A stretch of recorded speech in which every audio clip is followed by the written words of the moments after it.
పరిశుద్ధ వాక్యములో పరలోకములో ఆనందం అని మనం బైబిల్లో మనం చదివాం. నేను మీకు ముందుగానే చెప్పాను, దేవుని సన్నిధిలో ఒక పాపి మారు మనసు పొందుచున్నప్పుడు ఎంత గొప్ప సంతోషం. హెబ్రీయులకు రాసిన పత్రిక 12వ అధ్యాయం దాని 2వ వచనం ఒకసారి చదవండి. 12వ అధ్యాయం 2వ వచనం. ఇంత గొప్ప సాక్షి సమూహము మేఘము వలె మనలను ఆవరించి ఉన్నందున మనము కూడా ప్రతి భారమును సులువుగా చిక్కులు పెట్టు పాపమును విడిచిపెట్టి విశ్వాసమునకు కర్తయు దానిని కొనసాగించువాడునైనా యేసు వైపు చూచుచు మన ఎదుట ఉంచబడిన పందెములో ఓపికతో పరిగెత్తుదము. దేవునికి స్తోత్రం. మనము సులువుగా చిక్కులు పెట్టు పాపమును విడిచిపెట్టాలి. కొంతమందికి వివేచన వరం లేదు గనక వారిని మోసగించుచున్న వారిని గుర్తుపట్టలేరు. వారు దేవుడు పంపాడని అనుకుంటారు, ఇది దేవుని మాట అనుకుంటారు, ఇది కుయుక్తి, ఇది సాతానిది, ఇది నాది, నాకు ప్రయోజనకరమైనది కాదు అని గుర్తుపెట్టకుండా అట్టి వారిని ప్రోత్సహిస్తూ వారితో సహవాసం చేస్తూ ముందుకు వెళ్తారు. ఫైనలీ వారి ఆత్మీయ జీవితం కుప్పకూలడానికి అది సరిపోతుంది అనేటువంటి విషయాన్ని మనం గ్రహించాల్సినటువంటి అవసరత ఉంది. యేసు ప్రభువారు తన శిష్యులతో దేవుని మాటలు తెలియపరచుచు ముందుకు వెళుచున్నప్పుడు వారు జాగ్రత్త పడవలసినటువంటి అనేక విషయములను గురించి ఆయన చెప్పుకుంటూ వచ్చాడు. మన ఆత్మీయ జీవితం పరిపోషింపబడడానికి మనం దేవుని వాక్యమును ఆధారపడాలి, యేసయ్య మాటలను మనం ఆధారపడాలి. ఆత్మీయ జీవితమును మనం పరిపోషించడానికి తగినటువంటి పరిశుద్ధాత్మ సహాయము మనం పొందుకొని మన ఆత్మీయ జీవితంలో మనం ముందుకు వెళ్ళడానికి మనం ప్రయత్నం చేయవలసినటువంటి అవసరత ఉంది. పరలోకపు దూతలు, ప్రభు అయిన యేసు, తండ్రి అయిన దేవుడు, పరిశుద్ధాత్ముడు మన మారు మనసు సమయంలో సంతోషిస్తారు. దేవుని స్తోత్రం. నేను మీకు చెప్తున్నాను, ఆత్మీయ జీవితంలో పొరపాటు జరిగింది అని తెలుసుకున్న తర్వాత స్తోత్రం స్తోత్రం స్తోత్రం అని చెప్పి అదే రూట్లో మళ్ళీ పోయామనుకో, you will end up in wrong destiny. You must have an exit of confession. I don't continue this journey anymore. I don't continue this way anymore. I want to take an exit. ఈ పాపపు ప్రయాణమును నేను ముగిస్తున్నాను. I want to take an exit. Lord, I am sorry. నువ్వు enter అవుతున్నప్పుడు you are enter into grace. దేవుని కృపలోనికి నువ్వు enter అవుతున్నావు. That grace will lead you to destiny. హల్లెలూయా. ఈ రిపెంటెన్స్ అనేటువంటి సబ్జెక్టును సరిగా మీరు అర్థం చేసుకోకపోతే you will end up in distraction. మీ జీవితం పాడైపోవడానికి అది కారణమవుతుంది కనుక you need to take a right decision. No more this fellowship, no more this journey. I want to say goodbye to them. మన ప్రాబ్లం ఏంటంటే we will go to everywhere and we don't know who is going to lead us into heaven. So we will go and put our head down. Bless you. Bless you. You will get blessing from everyone. After some time, you will be in confusion. So I am telling you, I am warning you, you must have a desires to walk straight in the will of God. దేవుని చిత్తానుసారంగా నడవడానికి ఉన్న ఒక decision. Your decision determines your destiny. ఆమేన్. You must have a decision. మీ జీవితంలో ఒక సరైన తీర్మానం మీరు తీసుకున్నట్లయితే అది మిమ్మల్ని గమ్యం చేర్పించుచున్నది. దేవునికి స్తోత్రం. ఈ ఉదయకాల సమయం పరిశుద్ధాత్ముడు మనతో తెలియపరుస్తున్నారు. మనం దేవునికి లోబడవలసిన అవసరత ఉంది, దేవుని ఆత్మకు లోబడవలసిన అవసరత ఉంది, దేవుని వాక్యమునకు లోబడవలసిన అవసరత ఉంది. Then the harmony will happen. ఒక యూనిటీ, పరిశుద్ధాత్మతో ఏకీభవించిన ఒక అనుభవం, ఒక కోఆపరేషన్ మీ జీవితంలోనికి వస్తుంది. కొన్ని ఏరియాలో స్పిరిట్ ఆఫ్ డీవియేషన్స్ ఉంటాయి. అది మిమ్మల్ని ప్రతిరోజు డీవియేట్ చేస్తూ ఉంటారు. You will never agree with your husband, you will never agree with your family, you will never agree with your parents. You will have that spirit of division. You will enjoy differences every day. అందరూ చెప్పేది నేనెందుకు చెప్తా? నేను పట్టిన కుందేలుకు 4 కొమ్ములు. Because I'm arrogant. I don't want to listen anyone. నేను ఎవరి మాటలు వినడానికి నాకు ఇష్టం లేదు. కాబట్టి nobody can teach me. I know everything. I don't need anybody's advice. I'm perfect. I'm full. I don't want to learn anything. ఒక తండ్రికి 2 కుమారులు ఉండే. చిన్నవాడు తండ్రి ఎద్దుకు వచ్చాడు. నాయనా, నాకు రావాల్సిన ఆస్తి నాకు ఇస్తావా? I don't want to live here as a slave. నేను ఒక బానిసనిగా ఉండడం నాకు ఇష్టం లేదు. I just want to enjoy my life. నా ఇష్టం వచ్చినట్టు జీవించడానికి నాకు రావలసిన స్వాస్థ్యం, భాగం నాకిమ్ము. ఆ తండ్రి చాలా మంచివాడు. అక్కడేమీ ఆర్గ్యుమెంట్ చేయకుండా తన ఆస్తిని 2గా విభజించి ఈ చిన్నవానికి ఇవ్వవలసినది ఇచ్చేశాడు. ఈ చిన్నోడు దాన్ని తీసుకొని ప్రయాణం అయిపోయాడు. చాలామంది ఫ్రెండ్స్ అన్నా అన్నా అన్నా అన్నా అని చెప్పి చాలామంది ఫ్రెండ్స్, వారికి ఒకరోజు Paradise biryani, next day Bawarchi biryani, ఈ విధంగా వారు ఎంజాయ్ చేస్తూ వారి లైఫ్ ముందుకు తీసుకొని పోతున్నారు. ఈయన ఇట్లా సైగ చేస్తే 4 అది నెరవేర్చడానికి రెడీగా ఉన్నారు. ఆయనకు ఒక రకమైన ఫీలింగ్, నేను ఒక సీఎం అవ్వచ్చు అనేటువంటి ఫీలింగ్ కూడా ఉన్నాయి. అలా వెళ్తున్నారు, అందరూ మాటలు వింటున్నారు, ఎంజాయ్ చేస్తున్నారు. ఒకరోజు హైదరాబాద్, ఇంకొక రోజు విజయవాడ, మరొక రోజు వైజాగ్. ఆ విధంగా తన ఎంటర్టైన్మెంట్ కొనసాగింపబడుచున్నది. చివరిగా సంచి ఖాళీ అయింది, డబ్బంతా అయిపోయింది. అన్నా అర్జెంట్ పని ఉన్నది, రేపు వచ్చేస్తా అని చెప్పి ఫస్ట్ వాడు వెళ్ళిపోయాడు. ఆ తర్వాత ఆయన వెనకాల ఇంకొకడు పోయాడు. వేరొకడు వీని కూడా నేను తీసుకుపోతున్నా, కొంచెం పని ఉన్నదని ఇంకొకరిని కూడా పట్టుకుపోయాడు. చివరిగా చూస్తే అందరు వెళ్ళిపోయారు. ఏమీ లేని సిచ్యువేషన్, దాహం, ఆకలి, కలవరం, లోన్లీనెస్, ఇవన్నీ తను వెంటాడింది. ఈ జీవితంలో ఎంజాయ్ చేస్తున్నటువంటి యవనస్తులకు చాలామంది ఫ్రెండ్స్ ఉంటారు. వారందరూ వారి మాటలకు లోబడతారు. వారి డబ్బంతా ఒడగొట్టేదాకా వారు అన్నా అన్నా అని చెప్పి తోడుగా ఉంటారు. అన్నీ అయిపోయిన తర్వాత ఉన్న ప్రాబ్లం ఏంటి తెలుసా? ఇప్పుడు వరకు ఆకలి ఏంటో తెలియదు. ఏది ఆశించినా అది తీసుకునేది. ఈ థమ్స్అప్ తీసుకున్నాను సగం దాగి పడేసేది, పూర్తిగా తాగేది కాదు. డబ్బుంటే ఎంజాయ్మెంట్ అలాగనే ఉండే. కానీ ఇప్పుడు ఏమైంది? ఎవరైనా త్రాగి పడేసిన సిగరెట్ ముక్కలు తీసి అంటించి పొగ తీసేటువంటి సిచ్యువేషన్కి వచ్చింది. రోడంతా వెతుకుతున్నారు, ఎక్కడైనా ముక్కలు పడి ఉన్నదా? ఇదివరకు అలా కాదు, సగం దాగి పడేసేవాడు ఇప్పుడు అటువంటి ఒక ముక్క కోసం ఎదురు చూస్తున్నాడు. అలా అలా అలా జీవితం కుప్పగూలింది. ఆకలి ఏంటో అర్థమైంది, దాహం ఏంటో అర్థమైంది.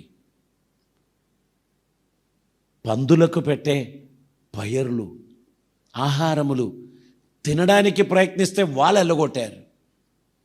అటువంటి సమయంలో కూర్చొని ఆలోచించాడు, నా తండ్రి ఇంట అనేక పనివాళ్ళు తిని పడేస్తున్నారు, మిగిలిస్తున్నారు. నేనెందుకు ఈ దరిద్రపు జీవితం కొనసాగించాలి? నేను వెళ్ళి వారిలో ఒకరిగా జాయిన్ అయ్యి, తండ్రి, నేను ఇక మీదట నీ కుమారుడని పిలువబడడానికి యోగ్యుడని కాదు, నీ పనివారిలో ఒకరిగా నన్ను కూడా చేర్చుకోండి అనే చెప్తా. ఆయన ఇక్కడి నుంచి వెళ్ళాడు. దూరం నుంచి తండ్రి చూశాడు.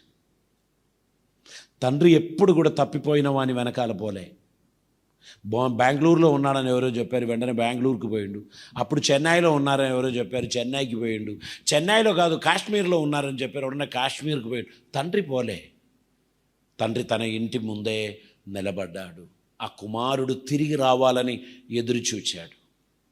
ఏ రోజు ఆ కుమారుడు తిరిగి వచ్చాడో పరిగెడుతూ వెళ్ళి తన మెడ మీద పడి కౌగిలించి ముద్దు పెట్టి, ఆ చెమటల వాసన తండ్రికి అర్థం కాలేదు. తన మీద ఉన్న ప్రేమ ఇదేది ఆయన కన్నులో పడలేదు. ఆ కుమారుని ముద్దాడి ఇంటికి తీసుకొచ్చి క్షౌరం చేయించి, స్నానం చేయించి, బట్టలు తొడిగించి, చెప్పులు వేసి, ఉంగరం తొడిగించి విందు చేశాడు ఆ తండ్రి. మనల్ని సృష్టించిన సృష్టికర్త మనం ఆయనకు దూరం అయిపోవచ్చున్నాము అని తెలుసుకున్నప్పుడు ఆయన దుఃఖపడుతూ ఉంటాడు. కానీ మనం తిరిగి వచ్చుచున్నప్పుడు ఖచ్చితంగా మనం చేరదీసుకోవడానికి ఉన్న మనస్సు కలిగిన వాడు తండ్రి, లేకపోతే తండ్రి కాదు. హల్లెలూయా. యేసయ్య ప్రతి ఒక్కరిని పిలుస్తున్నారు, తిరిగి రండి, తిరిగి రండి, తిరిగి రండి. ఆయన ప్రతి ఒక్కరిని ప్రేమించువాడై ఉన్నాడు. ప్రతి ఒక్కరికి కృప చూపువాడై ఉన్నాడు. మారు మనసుకు ఒక ఎక్స్ప్లెనేషన్ ఇస్తే, అరణ్యములో తిరుగులాడుచున్న, నీళ్లు లేక, ఆహారం లేక తిరుగులాడుచున్న వ్యక్తికి కడుపు నిండా ఆహారం దొరుకుతాయి, కడుపు నిండా నీళ్లు దొరుకుతాయి. ఆ వ్యక్తిలో ఉన్న ఆనందం వర్ణించలేనిది. అదే ఒక పాపి మారు మనసు పొందినప్పుడు తనకు కలిగేది. ఈ మూట మోసుకొని జీవించిన జీవితానికి ఒక విడుదల కలిగింది. దేవుని ప్రేమ తనలోనికి వచ్చింది. తన ఆకలి తీరింది. దేవుని సమాధానం తనలోనికి వచ్చింది. ఆ వ్యక్తి ఖచ్చితంగా ఆనందిస్తాడు. ఆయన ఎంతో సంతోషిస్తాడు. గుర్తుపెట్టుకోండి, మన జీవితంలో ఎక్కడైనా పొరపాటు జరిగితే మళ్ళీ దాన్ని పాలిష్ చేసి తుడిచి వాడుకుందాం అనుకుంటే కుదరదు. You need to reboot. You need to change your system completely. You need to cooperate with the holy spirit. మీ జీవితంలో ఒక న్యూనెస్, ఒక నూతనత్వం మీలో స్టార్ట్ అవ్వాలి. ఆ ప్రాచీనమైన స్వభావాన్ని పని చేయకుండా నువ్వు జాగ్రత్త పడాలి. హల్లెలూయా. మన జీవితం కొత్త సిస్టమ్కు అడాప్ట్ అవ్వాలి. నా ప్రాచీన స్వభావం ఉందా, అది పనిచేయదు. నేను యేసయ్యతో కూడా జీవించడానికి నా జీవితాన్ని సమర్పించాను. So I have to surrender my life for the Lord. దేవుని చిత్తం నెరవేర్చడానికి తగినట్లు నన్ను నేను సమర్పించుకోవాల్సినటువంటి అవసరత ఉంది. దేవునికి ఇష్టుడిగా ఉండడానికి నేను నా జీవితాన్ని సమర్పణ చేయవలసినటువంటి అవసరత ఉంది. ఈ దినమందు దేవుని కార్యాన్ని గ్రహిస్తున్న విశ్వాసి, you are important in the sight of the Lord. Satan will come to deceive you. అపవాది నిన్ను డిసీవ్ చేయడానికి వస్తాడు, మోసగించడానికి వస్తాడు, షుగర్ కోటెడ్ పాయిజన్ నీకు అందచేస్తాడు. You have to be very serious. నీవు చాలా జాగ్రత్తగా ఉండాలి. షుగర్ కోటెడ్ పాయిజన్ నోట్లో వేసినప్పుడు పాయిజన్ అర్థం కాదు, షుగర్ అర్థం అవుతుంది. స్వీట్ అంటే అందరికీ ఇష్టం, బట్ ద లోపల ఏమున్నది? Poison that will destroy you. నీ ఆత్మీయ జీవితాన్ని జాగ్రత్తగా నడిపించుకోవడానికి నీవు జాగ్రత్త పడాల్సినటువంటి అవసరత ఉంది. ఈ దినమందు పరిశుద్ధాత్ముడు నీతో మాట్లాడుచున్నాడు. నీ జీవితం ప్రభువుకు ప్రీతికరమైనదిగా సమర్పించవలసినటువంటి అవసరత ఉంది. దేవునికి స్తోత్రం. ఇక్కడ ఆ వ్యక్తి తండ్రి దగ్గరికి తిరిగి వచ్చినప్పుడు ఆయన 2 మాటలు చెప్పాడు. తండ్రి, నేను నీకును పరలోకమునకును విరోధముగా పాపం చేసి తిని, నేను ఆ జీవితాన్ని కంటిన్యూ చేయడానికి ఇష్టపడడం లేదు. Forgive me. ఆ తండ్రి 3 కార్యాలు చేశాడు. ఒకటి యాక్సెప్ట్ చేశాడు, రెండవది పాపమును క్షమించాడు. నువ్వు ఆస్తి అంతా ఇక్కడ, డబ్బంతా ఏం చేసినావు, ఏం చేసుకున్నావు అని చెప్పి అక్కడ ఏమీ నిలదీయలే. రిసీవ్ చేశాడు, ఫర్గివ్నెస్ ఇచ్చాడు, ఫీస్ట్ అరేంజ్ చేశాడు. సహవాసంలో ఉన్న బ్యూటీ ఆయనకిచ్చాడు. ఆ వ్యక్తి తన అపరాధమును మర్చిపోయి తండ్రి ప్రేమలో లీనమై ఆయన ఫీస్ట్ ఎంజాయ్ చేశాడు. అప్పుడు అదిగో పెద్ద సహోదరుడు, జ్యేష్ఠ సహోదరుడు వచ్చాడు. జ్యేష్ఠ సహోదరుడు, ఏంటిది ఈ ఆర్భాటం, ఏంటిది ఈ కోలాహలం? నీ తమ్ముడు వచ్చాడు, చనిపోయినవాడు తిరిగి వచ్చాడు. ఎందుకు వచ్చాడు? ఆస్తి సగం చేసుకుంటూ వెళ్ళాడు కదా. ఇవన్నీ నేను కష్టపడి సంపాదించినది, వాడు లోపల అడుగు పెట్టడానికి వీల్లేదు. తండ్రి దగ్గరికి వచ్చాడు. ఒక కోడి పుంజును కూడా నా ఫ్రెండ్స్తో పాటు ఎంజాయ్ చేయడానికి నీవు ఇవ్వలేదు, కానీ వీడు సమస్తం నాశనం చేసి వచ్చినప్పుడు నీవు శ్రేష్టమైన ఆహారం శుద్ధపరిచి విందు చేస్తున్నావా? ఎందుకని? వెళ్ళగొట్టు. 99 మంది నీతిమంతుల యాటిట్యూడ్ అలా ఉంటుంది. మీకు తెలుసా మీరు ఎవరితో ఫ్రెండ్షిప్ చేస్తున్నారని? మీరు ఎవరిని వెంటబెట్టుకొని తిరుగుతున్నారు మీకు తెలుసా? వాడు ఎట్లాంటి వాడు మీకు తెలుసా? వాని చరిత్ర మీకు తెలుసా అని అటువంటి వారిని యాక్సెప్ట్ చేయడానికి ఒక సమాజం సిద్ధం కాదు. గుర్తుపెట్టుకోండి, ఒక పాపి మారు మనస్సు పొంది దేవుని దగ్గరికి వస్తే అతని సంపూర్తిగా స్వీకరించడానికి, అతని పాపములను క్షమించడానికి దేవుడు నమ్మదగిన వాడై ఉన్నాడు అనేటువంటి విషయాన్ని మీరు మర్చిపోవద్దు. దేవునికి స్తోత్రం. యేసు ప్రభు మనలని ప్రేమించుచున్నాడు. మన కోసం ఆయన తన ప్రాణాన్ని త్యాగం చేశాడు. ఈ గొప్ప రక్షణకు మనలని పాత్రులుగా చేశాడు. మనము ఆయన ప్రేమ యొక్క విలువ మనం తెలుసుకున్న తర్వాత ఆ ప్రాచీనమైన స్వభావములోనికి మనం వెళ్ళకూడదు. మనం ఆ పాప పంకిలమైన జీవితంలోనికి వెళ్ళకూడదు. ఫ్యామిలీ ఆఫ్ గాడ్, దేవుని కుటుంబంలో నన్ను దేవుడు స్వీకరించినందుకు నేను ధన్యుడను అని చెప్పి ఆ ప్రాచీనమైన వాటన్నిటిని వదిలిపెట్టాలి. దేవునికి స్తోత్రం. సాతానుగాడు కుయుక్తిపరుడు కనుక ఇప్పుడు సారీ చెప్పేసేయి, ఏం పోతుంది మనకు? ఒక సారీ చెప్పినంత మాత్రాన మనకు ఏమైనా కొంప మునుగుతుందా? లేదు. సారీ చెప్పు, మనతో సారీ చెప్పిస్తారు. But that sorry is not really a sorry. అది కూడా ఒక వేషం. ఆ వేషంలో మనం ఏం చేశాం? మనుషులను మబ్బు పెట్టాం, మోసగించాం. I will continue my sinful life, but I will act like a holy angel. నేను మీ ముందు నేను ఒక హోలీ ఏంజల్గా యాక్ట్ చేస్తాను.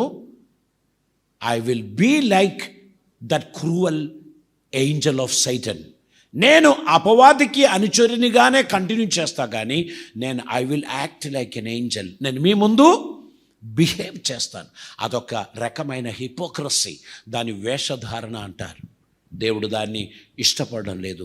నీలో నిజమైన మారు మనస్సు కలిగినట్లయితే ఆ మారు మనస్సు నీకు గొప్ప శాంతిని కలుగచేస్తుంది, నీకు గొప్ప విడుదలను కలుగచేస్తుంది. నీ రోగం నయమైన ఒక వ్యక్తిలాగా నువ్వు ఆనందిస్తావు. దేవుడు నన్ను కరుణించినందుకు, దేవుడు నాకు కృప చూపినందుకు నేను సంతోషిస్తున్నాను. ఇట్టి వారు ఎప్పుడైనా కష్టం వచ్చినప్పుడు మాత్రమే దైవజనులను సంప్రదిస్తారు. వారి కష్టాలు తొలగిపోయింది అనుకోండి, వారు మళ్ళీ ఆ ఆరగంట్ నేచర్ వారు తీసుకొస్తారు.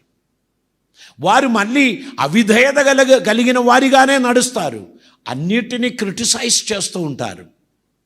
మళ్ళీ కొంప మునుగుతుంది అన్నప్పుడు మాత్రమే వారికి పశ్చాత్తాపం వస్తుంది. సైతాన్ ఎంత మానిపులేషన్ చేస్తున్నాడంటే పరిశుద్ధులను కూడా పడగొట్టడానికి ప్రయత్నించేవాడు సైతాన్. గనక నువ్వు గుర్తుపెట్టుకోవాలి, I am in the trap. I don't want to continue that trap. I want to come out. So you need to take the next exit immediately. You cannot continue that way for long. You will end up in destruction. You need to come back. నువ్వు తిరిగి రావాల్సిన అవసరత ఉంది. దేవుడు నిన్ను పిలుస్తున్నాడు. దేవుడు నీ జీవితంలో అద్భుతం కలుగ చేస్తున్నాడు. మారు మనసు పొందడానికి ఆశించిన వ్యక్తికి ఒక దాహం కలిగిన హృదయం ఉండాలి. దుప్పి నీటి వాగుల కొరకు ఆశపడినట్లు దేవా నా ప్రాణం నీ కొరకు ఆశపడుచున్నది. Christian life is a changed life. రూపాంతరం కలిగిన జీవితం, ట్రాన్స్ఫర్మేషన్ కలిగిన జీవితం. ఈ జీవితం దేవునికి మహిమార్థంగా తీసుకొని వెళ్ళడానికి దేవుడు అనుగ్రహించినటువంటిదే. మనం ఆయన కృపలో ముందుకు నడవాలి, దేవుని చిత్తం నెరవేర్చాలి, దేవునికి ఇష్టలుగా మనం నడవడానికి మనల్ని మనం సమర్పించాలి. మనం లోన్లీనెస్ ఏంటో అనుభవించాం, నష్టాలు ఏంటో అనుభవించాం, నిరాశ ఏంటో అనుభవించాం.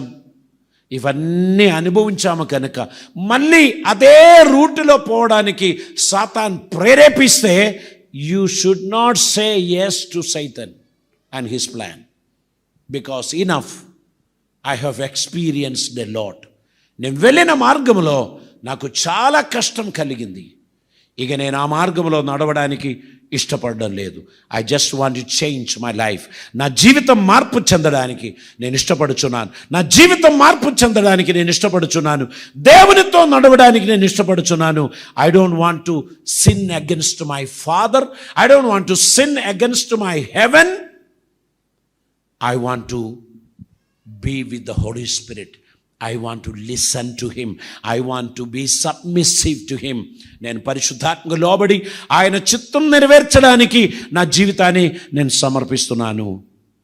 ఈరోజు నేను అనుభవించిన శ్రమలన్నిటికీ నేను అర్హుని.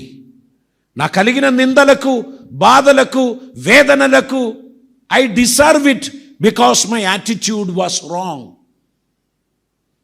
I was away from God. I was acting like a Christian. I have a beautiful name, but I never enjoyed the love of the Lord.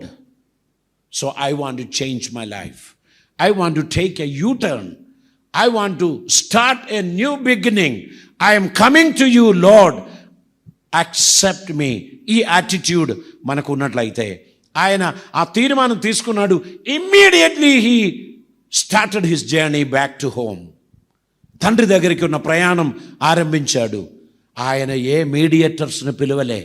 ఆ ఊరిలో ఉన్న సర్పంచ్నో లేక ఇంకెవరో పెద్దలను పిలిచి డాడీ దగ్గరికి పోదాం అన్నా, మీరు కూడా రండి. I lost everything. I destroyed everything. I destroyed his name and fame. I want your help. Come with me. ఆయన ఏ మీడియేటర్ను అప్రోచ్ చేయలేదు. He went straight to his father. If you want to come back, you must meet your Savior. No need of any mediators. Mediators will confuse you again. Straight ga tandri dagariki vachi, Tandri, don't call me son. I am not worthy to be called son. Call me servant. Call me servant. That father, he loved him, hugged him, received him. ఆ తండ్రి మన దేవుడు. దేవునికి స్తోత్రం. ఈ ఉదయకాల సమయం పాపములు క్షమింపబడిన వారు ధన్యులు, అపరాధములు క్షమింపబడిన వారు ధన్యులు అని పరిశుద్ధాత్ముడు చెప్పుచున్నారు. ఈ దినమందు పరిశుద్ధాత్మని వాక్యం మీరు విన్నారా? మీ హృదయం కాయిను హృదయం లాగా ఉండకూడదు. You must change your attitude. You must face the fact. సత్యానికి ఎదురుగా ఉండాలి. You cannot face it, then something is wrong. You need to change your attitude. You need to change your behaviour. You need to change your lifestyle. You need to trust in the Lord. దేవుని యందు విశ్వాసం ఉంచాలి, దేవుని యందు నమ్మకం ఉంచాలి.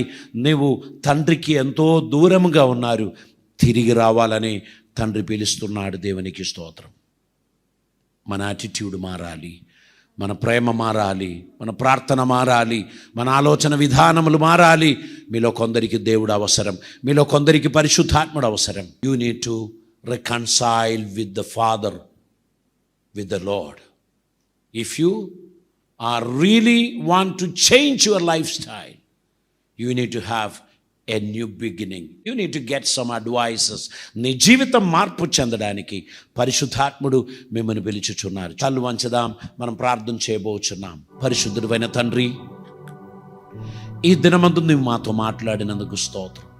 మీ ఆలోచన మాకు దయచేసినందుకు స్తోత్రం. నీ కృప ద్వారా మమ్మల్ని ఆదరించినందుకు స్తోత్రం. మీ సన్నిధి మాకు దయచేసినందుకు స్తోత్రం. ఈరోజు నీ వాక్యం విన్నాము.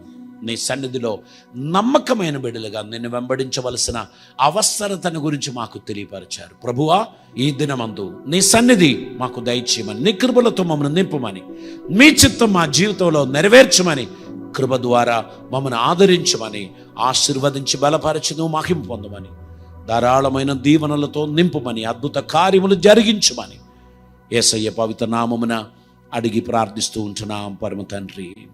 ఆమేన్.